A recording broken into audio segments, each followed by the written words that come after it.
እናንተ ለማታውቁት ትሰግዳላችሁ፣ እኛ መዳን ከአይሁድ ነውና ለምናውቀው እንሰግዳለን። ነገር ግን በእውነት ሰጋጆች አብን በመንፈስና በእውነት የሚሰግዱበት ጊዜ ይመጣል፣ አሁንም ሆኗል። አብ ሊሰግዱለት እንደነዚህ ያሉትን ይፈልጋልና አለ። ስለዚህ ኢየሱስ በእውነትና በመንፈስ ለማን ይሰግድ ነበር? ለማን ይሰግድ ነበረ? ቢኒ ከላይ ከ16 ጀምር አንብበዋ። ጌታ ኢየሱስ ያነብልሃል። ከ16 ጀምር አንብብለት፣ ችግር የለውም። ምንም ለውጥ አታመጣም። እሺ ከ16 ጀምረ አንብብለት። ኢየሱስን ሂጂና ባልሽን ጠርተሽ ወደዚህ ነው ያለ። ሴቲቱን መልሳ ባል የለኝም ማለት ነው። ኢየሱስን ባል የለኝም በማለትሽ መልካም ተናገርሽ አላት። 5 ባሎች ነበሩሽና አሁን ከአንቺ ጋር ያለው ባልሽ አይደለም፣ በዚህስ እውነት ተናገርሽ አላት። ሴቲቱም ጌታ ሆይ አንተ ነቢይ እንደሆንክ አያለው አለችው። አባቶቻችን በዚህ ተራራ ሰገዱ፣ እናንተም ሰው ሊሰግድበት የሚገባው ስፍራ በኢየሩሳሌም ነው ትላላችሁ አለችው። ኢየሱስም እንዲህ አለ፣ አንቺ ሴት እመኚ፣ በዚህ ተራራ ወደ ኢየሩሳሌም ለአብ የምትሰግዱበት ጊዜ ይመጣል። እናንተ ለማታውቁት ትሰግዳላችሁ፣ እኛ መዳን ከአይሁድ ነውና ለምናውቀው እንሰግዳለን አለ። ከዛ በኋላ ምን አለ? ነገር ግን አለ ቁጥር 23 ላይ ነገር ግን በእውነት የሚሰግዱ ለአብ በመንፈስ በእውነት የሚሰግዱበት ጊዜ ይመጣል፣ አሁንም ሆኗል። አብ ሊሰግዱለት እንደ እነዚህ ያሉትን ይሻልና ይፈልጋልና ማለት ነው። ሌላው እንደ ምናልባት ዮሐንስ ወንጌል ምዕራፍ 2 ቁጥር 22 ላይ ለምሳሌ ቄርሎስ ዘእስክንድርያ ሲፈስረው ምንድን ነው ያለው? ዜርፎር ሂ ወርሺፕድ አዝማን፣ ሰው ነውና አብን አምልኮታል ብሎ ነው ያስቀመጠው። አብን አምልኮታል ብሎ ነው የሚያስቀምጠው። ማቴዎስ ወንጌል ምዕራፍ 26 ቁጥር 39 ላይ ምንድን ነው የሚለው? በፊቱ ወድቆ የሚለው የገዙ ቃል ሰገደ በገጹ ነው የሚለው፣ ሰገደ ነው የሚለው። አይተኮን ማቴዎስ 26 39 ደግሞ ወአተተ ህቅ እምኔሁም ወሰገደ በገጹ ወጸለየ ወይቤ አዌየ እምሰ ይከል ይለፍ እምኔየ ዝንቱ ጽዋ ወባቲቱ ፈቃድከ ዚአከ ይኩን ወአኮ ፈቃድ ዚአየ ይላል። የእኔ ፈቃድ እንጂ የአንተ ፈቃድ እንጂ የእኔ ፈቃድ አይሁን ብሎ በግንባሩ ሰገደ ነው የሚለው። በግዕዙ ሰገደ ነው የሚለው። ሰገደ ማለት ፊደሉን ስታነበው በአማርኛ ላይ ሰገደ ነው። አጥብቀና አላልተ ነው ስታነበው። የማቴዎስ ወንጌል 26:39 ላይ አንድምታው ምን አለ? ከዛ ጥቂት እልፍ ብሎ ግንባሩ ምድርን አስነክቶ ሰገደ አለ። ለማን ነበር ሲሰግድ የነበረው? ቢኒ ለማን ነበር ሲሰግድ የነበረው?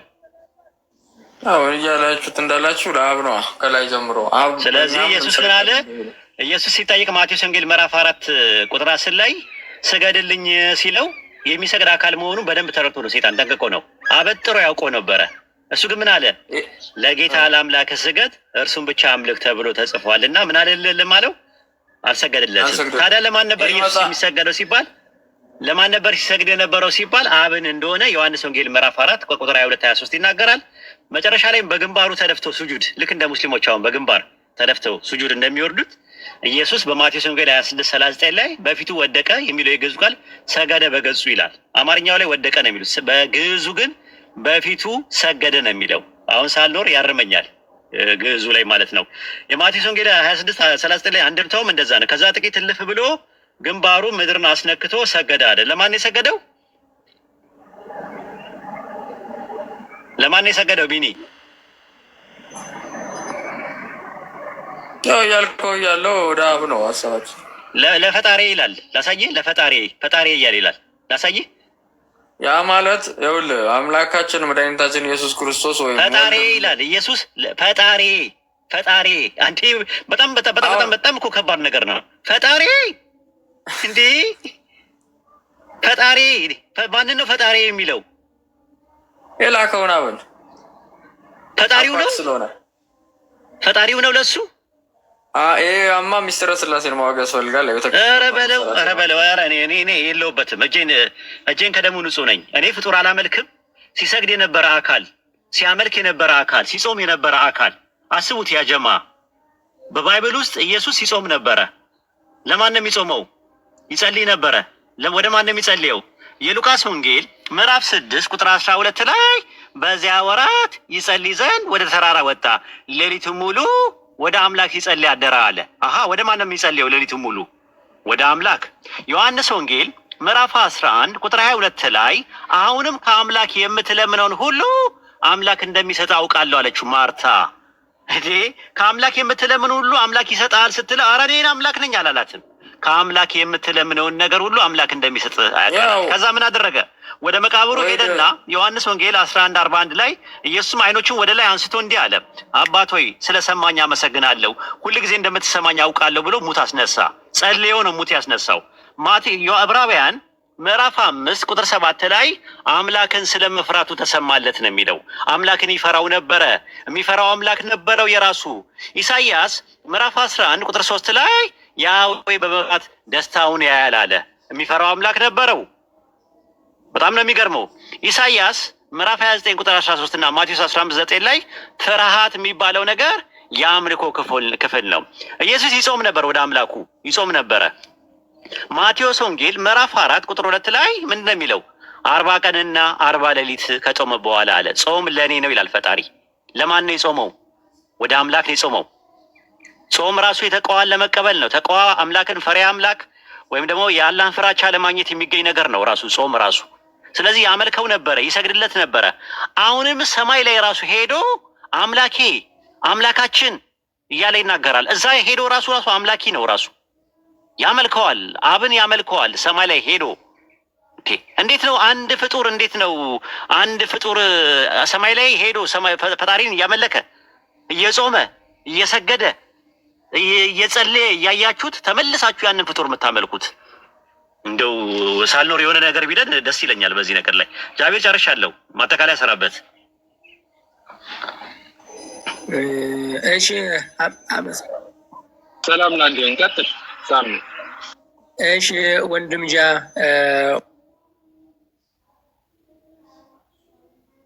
እግዚአብሔር ከእናንተ ጋር ይሁን። አመሰግናለሁ ስለምታስገቡኝ፣ እግዚአብሔር ያክብርልኝ። በነገራችን ላይ ኡስታዝ ወይድ ያልከው ሁሉ መጽሐፍ ቅዱስ ላይ አለ፣ ምንም ጥርጥር የለውም። የጨመርክም የቀነስክበትም ነገር የለም፣ መጽሐፍ ቅዱስ ላይ አለ። የጠቀስካቸውም ትክክል ጥቅስ ነው። ነገር ግን ያተረጓጎም ስህተትና የአንተ የራስን መረዳት ጨምረበታል። ለምሳሌ ካልካቸው ውጭ አንዱ ክርስቶስ አሁን በስጋ እያለ አብን ያመልከዋል ብለሃል። ክርስቶስ ከተዋህዶ በኋላ አብን ያመልከዋል። አንዳንዴ ሙስሊም ወንድሞቻችን ላይ የሚረሳ ነገር አለ መስለኝ። እኛ ክርስቶስን ፍጹም ሰው ነው ብቻ አንልም። እንደ አምላክነቱ ዕውርን አበራ፣ እንደ ሰውነቱ ተራበ። እንደ አምላክነቱ እንደ ሰውነቱ በቃና ዘገሊላ ተጠራ። እንደ አምላክነቱ ደግሞ ምን አደረገ?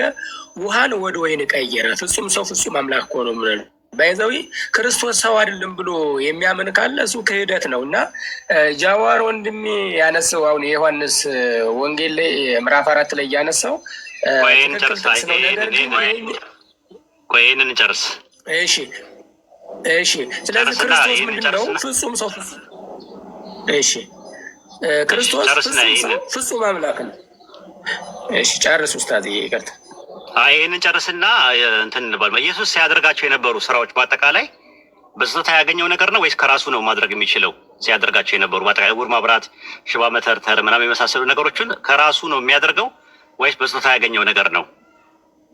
እሺ በጣም ጥሩ ተፈቀድክልኝ። ተንተን አድርጌ ላስረዳ። ክርስቶስ ጥያቄ ነው የጠየኩህ በአጭር። አይ በራሱ ነው ወይም በላይ የሆነ ነገር በላይ? አይ አምላክ ነው እሱ አምላክ የጠየቁ ጥያቄ ዮሐንስ ወንጌል ምዕራፍ 5:36 ላይ አብ ልፈጽመው የሰጠኝ ስራ ይላል። ማን የሰጠው ስራውን እንዲሰራ? ወደዚህ ምድር ሲመጣ በአባቱም ፈቃድ በእርሱም ፈቃድ። በራሱ ፈቃድ አይልም። በራሱ ፈቃድ አይልም። አንድ ጥቅስ አሰጠኝ። በራሱ ፈቃድ መጣ የሚል ነገር አይ ባይብል ላይ በራሱ ፈቃድ አይልም። የላከኝን ፈቃድ ልፈጽም እንጂ ፈቃድ ልሻ አይደለም የመጣሁት ነው የሚለው። አሁን ዮሐንስ ወንጌል 5:36 ላይ አብ ልፈጽመው የሰጠኝ ስራ፣ ይህ የማደርገው ስራ አብ እንደላከኝ ስለኔ ይመሰክራል አለ። ለኢየሱስ መልእክተኛነትና ነብይነት እንደ ማስረጃ ሆኖ አብ ልፈጽመው የሰጠኝ ስራ ይላል። የሰጠኝ ስራ ይላል። ተሰጥቶ ነው፣ በስጦታ ያገኘው ነገር ነው። ዮሐንስ ወንጌል ምዕራፍ 10:25 ላይም እኔ በአባቴ ስም የማደርገው ስራ ይላል። በአባቴ ስም የማደርገው የፈጣሪን ስም እያደረገ ነበር ሲያደርግ የነበረው። ዮሐንስ ወንጌል ምዕራፍ 17:4 ላይም እኔ ላደርገው የሰጠኝ ስራ ፈጽሜ በምድር ላይ አከበርኩህ አለ። ዮሐንስ ወንጌል 14:31 ላይ አብ እንዳዘዘኝ እንዲሁ አደርጋለሁ ይላል። አብ ሳያዘው የሰራው ስራ እንዳለ ካለ ንገረኝ። ዮሐንስ ወንጌል 5:30 ላይም እንደዛ ነው። እኔ ከራሴ አንዳች ላደርግ አይቻለኝም ነው ያለው። ስለዚህ ኢየሱስ ያደርግ የነበረው ስራዎች በአጠቃላይ በአምላክነቱ ነው ያደረገው የሚል ማስረጃ ካለ አሁን ውስጠኝ አሁን ያስካቸውን የተናገርካቸው ነገር መጽሐፉ ላይ ትክክል ናቸው። ምንም የጨመርከው የቀነስከው ነገር የለም እኮ። ንገረኝ ነው የምልህ። በአምላክነቱ ነው ሲሰራ የነበረው ውርስ ያበራ የነበረው ቃና ዘገሊላ ላይ ገብቶ ሲሰራ የነበረው ተአምራት በአጠቃላይ ነብይ መሆኑን የጌታ ኃይል ሆኖለት የጌታ ኃይል ረድቶት ከራሱ ምንም ነገር ማድረግ እንደማይችል ነው መጽሐፉ የሚናገረው። አንተ በአምላክነቱ ነው ይህንን ነገር ያደረገው የሚለውን ነገር አንድ ማስረጃ አምጣ። እንዴ በሚገባ በአምላክነቱ ነው እንዴ? እኔ እኮ ምን አለመሰለው ኡስታዝ ወይድ፣ አሁን አንተ እኮ መነሻዎችን ብቻ ነው አንተ ጥቅሶችን አነሳ ወደታይ ዝቅ ብላ አነበብከው። ክርስቶስ አምላክ ለመሆኑ ፍጹም ሰውነት፣ ለምሳሌ ስልጣን በሰማይና በምድር ተሰጠኝ ይላል። አዎ ምን ነው ሰው፣ እኛ እኮ ሰው አምላክ ሆነ እኮ እናስበኛ። ያ ሰው የነበረ የሚራብ የሚጠማ መለኮት ገንዘቡ ሲያደርገው ምን ሆነ? በባህሪ ላይ ሁለተኛ፣ በስላሴ ላይ አራተኛ ሳይሆን ምን ሆነ? ያ ሰው አምላክ ሆነ፣ ለአብ ቃል ሆነ። ስለዚህ ስልጣን በሰማይና በምድር ተሰጠኝ ብሎ ይናገራል። በሰውነቱ ለመለኮት ክብር መሆን አያስፈልገውም፣ ስልጣን አያስፈልገውም። ለምን? ጥንት የነበረ እኔ ከአብርሃም በፊት ነበርኩኝ የሚል ነገር ግን በለበሰው ስጋ በኩል አዎ ስልጣን በሰማይና በምድር ተሰጠኝ ይላል። ለማን ተሰጠ ስንል ለለበሰው ስጋ። መለኮት ካል ጥንት የነበረ አልመለስከውም። ጥያቄ እሱ አይደለም። የምታመጣቸው ጥቅሶች እኔ የሚደግፉ ነገሮች ናቸው። ማቴዎስ 28:18 ላይ ያመጣው ስልጣን ሁሉ በሰማይና በምድር ለእኔ ተሰጠኛለ። ስለዚህ የመፈወስ ስልጣን፣ ኃጢአት የማስተሰረይ ስልጣን፣ የትኛውንም ስልጣን ከራሱ ያገኘው ነገር አይደለም። የሉቃስ ወንጌል ምዕራፍ 10 ቁጥር 22 ላይ ሁሉ ከአባቴ ተሰጥቶኛልና አለ። በስጦታ እንዳገኘው የታወቀ ጉዳይ ነው። እንደገና ደግሞ ምንድን ነው የሚለው ብዙ ቦታ ላይ ማለት ነው አይተህ ከሆነ የራሳቸው ሐዋርያቶችም ራሱ እንደዛ ነው ያሉት። ሉቃስ 24:19 ላይ ይህ ምንድን ነው አሉ? በአምላክና በሕዝብ ሁሉ ፊት በስራና በቃል ብርቱ ነቢይ ስለነበረው ስለ ናዝሬቱ ኢየሱስ ነው አለ። ኢየሱስ በስራና በቃል ብርቱ ነብይ ነበር ብሎ ነው የሚያስቀምጠው መጽሐፉ ላይ ማለት ነው። ሌሎቹም ቦታ ላይ የጌታ ኃይል ሆነለት እንዲያደርግ ነው። እሱ የሚያደርገውን ነገር ሰዎች እንደሚያደርጉትም ተናግሯል። ዮሐንስ ወንጌል ምዕራፍ 14 ቁጥር 13 ላይ እውነት እውነት እላችኋለሁ በእኔ የሚያምን እኔ የማደርገውን ስራ ሁሉ እንዲሁ ያደርጋል አለ። ከዚህ የሚበልጥ ነገር ያደርጋል አለ። ኢየሱስ ያደርጋቸው የነበረው ስራዎች በአጠቃላይ በስጦታ ያገኛቸው የጸጋ ስራ ባይሆኑ ኖሮ በእሱ የሚያምን ሰዎች ከዚህ የበለጠ ያደርጋሉ ብሎ አይልም ነበር። ሽባ መተርተር፣ ሙት ማስነሳት፣ ዕውር ማብራት የመሳሰሉ ነገሮች በእርሱ የሚያምን ሰው ሊያደርገው ከቻለ ኢየሱስ ካደረገው የሚበልጥ ስራ ማድረግ ከቻለ ሐዋርያትም ሙት አስነስተዋል፣ ዕውር አብርተዋል፣ ሽባ ተርትረዋል። ስለዚህ ከዚህ አንጻር ኢየሱስ ምድር ላይ ያለ በቆየበት 3 ዓመት ተኩል ቆይታ ውስጥ ሲያደርጋቸው የነበረው ስራዎች በአምላክነቱ ወይም በመለኮትነቱ የሚል የመጽሐፍ ቅዱስ ማስረጃ አታመጣም። ካለ ስጠኝ ነው ያልኩ።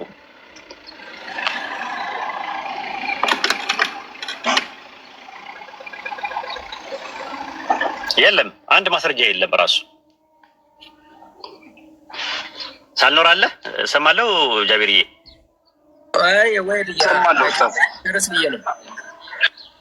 የለም፣ እኔ እስካሁን ድረስ አልሰጠኝም። እስካሁን አሁን አንተ የምትሰጠኝ እንደውም እኔን የሚደግፈኝ ነው።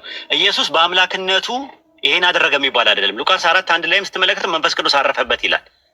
ስለዚህ መንፈስ ቅዱስ ያረፈበት ደግሞ ራሱ ሐዋርያት ሥራ 10:38 ላይ ራሱ መንፈስ ቅዱስ ስላረፈበት ነው። ሙት ሽባ ሲተረተር የሚሰራቸው ነገሮች በአጠቃላይ ተአምራቱ በአጠቃላይ በስጦታ ያገኛቸው ናቸው። ሐዋርያት ሥራ ምዕራፍ 2 ቁጥር 22 ላይም እንደዛ ነው። የናዝሬቱ ኢየሱስ በድንቅና በተአምራት ከእግዚአብሔር ዘንድ ለእናንተ የተገለጠ ሰው ነበር። እግዚአብሔር በእርሱ በኩል ባደረገው ስራና ተአምራት እግዚአብሔር ከእርሱ ጋር ነበረ ነው የሚለው።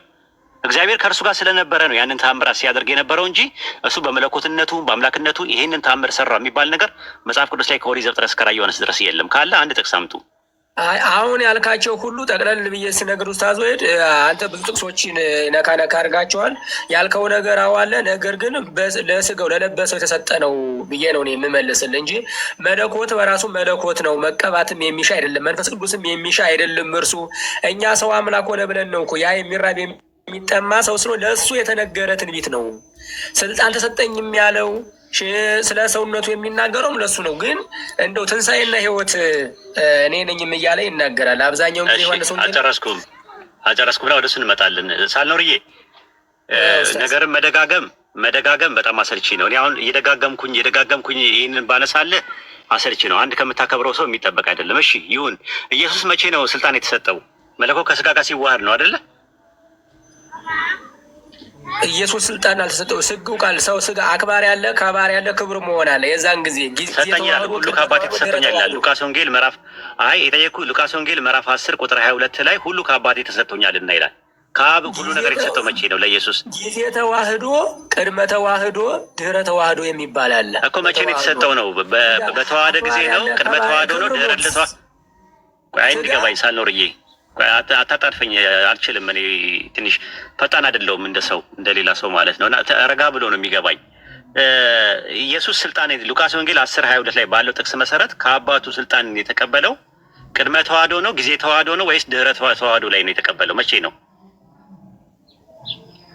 ጥሩ ስጋ መዋቴ የነበረ ስጋን ኢየሱስ ስጋን ከፍሎ ሲዋሃድ የዛን ጊዜ አክባሪ አለ፣ ከባሪ አለ፣ ክብር መሆን አለ። አክባሪ አብ ወልድ መንፈስ ቅዱስ ነው። ከባሪ ደግሞ ስጋ ነው።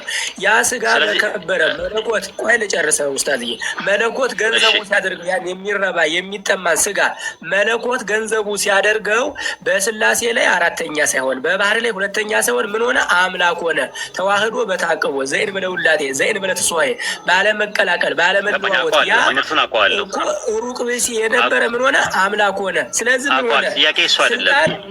ስልጣን የከበረበትን ነው። ስለ መለኮት ጥንትም ስልጣን ያስፈልገው ለመለኮት እኮ። አይ እኔ ስለ መለኮት አልጠየኩም። መለኮት ለስጋው ስልጣንን የሰጠው ጊዜ ተዋህዶ ነው፣ ቅድመ ተዋህዶ ነው ወይስ ድህረ ተዋህዶ ነው ብዬ ስጠይቅ ጊዜ ተዋህዶ ላይ ነው የተቀበለው ስልጣን። ማን? ኢየሱስ ስግው ቃል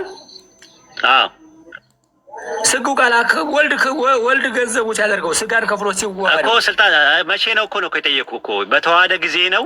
ከመዋሃዱ በፊት ነው? ከተዋሃደ በኋላ ነው? ሶስት ነው ያለው። በየትኛው ጊዜ ነው እሱን የፈለኩት? ሲዋሃድ ስጋን አከበረው እኮ ስጋን አከበረው። ወልድ ከተዋሃደ በኋላ የተሰጠው ምንም ነገር የለም። ከተዋሃደ በኋላ ምንም የተሰጠው ነገር የለም። ከተዋህዶ በኋላ እኮ አምላክ ሆነ። ስግው ቃል ተባለ። የተሰጠው ነገር ምንም ነገር የለም ወይ ነው የምልህ። ከተዋህዶ መለኮት ገንዘቡ አደረገው። መለኮት የራሱ መለኮት ገንዘቡ ካረገ በኋላ የተሰጠው ምንም ነገር የለም ወይ ነው ጥያቄ። የለም ከዛ በኋላ የለም። እያንዳንዱ የተነገሩ በሰው የተነገሩ ናቸው። ጥሩ።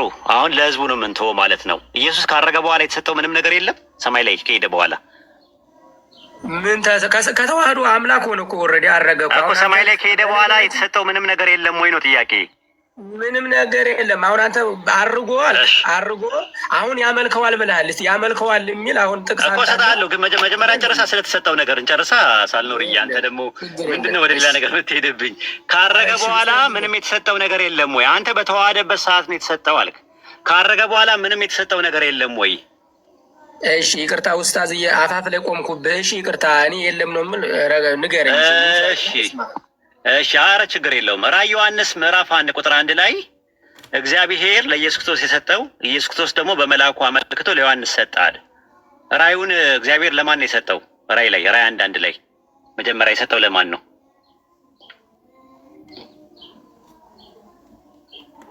ለማን ነው የሰጠው? ሳልኖር ለዮሐንስ ሬቪሌሽኑን አፖልካሊፕስን ወይም ሬቪሌሽኑን ለኢየሱስ የሰጠው ማን ነው? ራዕይ 1 ላይ ዮሐንስ ነው። ለዮሐንስ ራእዩ ለዮሐንስ ለኢየሱስ ክርስቶስ የሰጠው ነው የሚለው። ለኢየሱስ ክርስቶስ የሰጠው እግዚአብሔር አንዴ ያወጣልኝ፣ ህዝቡ ይመልከተው።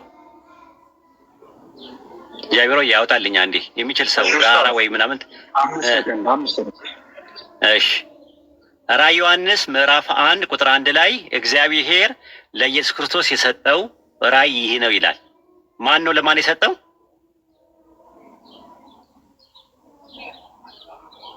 ሳልኖር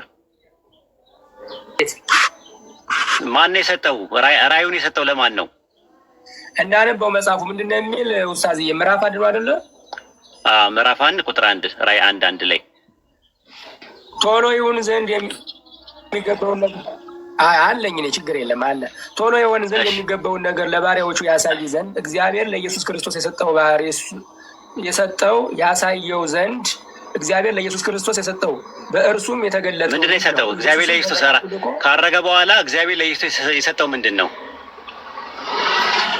ካረገ በኋላ ደግሞ የለም እኮ እዚህ ላይ ራእይ ምንድን ነው? ራእዩ የመጣው መቼ ነው?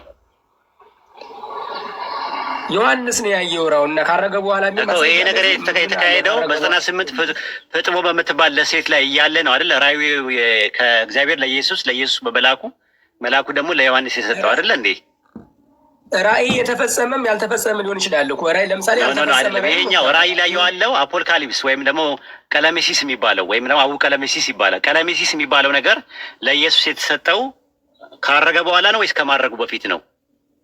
እኔ ካረገ በኋላ ቢል ማስረጃ አላገኘውም። ካለ ደግሞ ይሄው ቶሎ ይሆን ዘንድ ራእዩን የተቀበለው ካረገ በኋላ አይደል? ኢየሱስ የሰጠው መቼ ነው? ይሄ ታይሙን ንገረኝ አንተ። ይሄን ንገረኝ፣ ታይሙን ንገረኝ።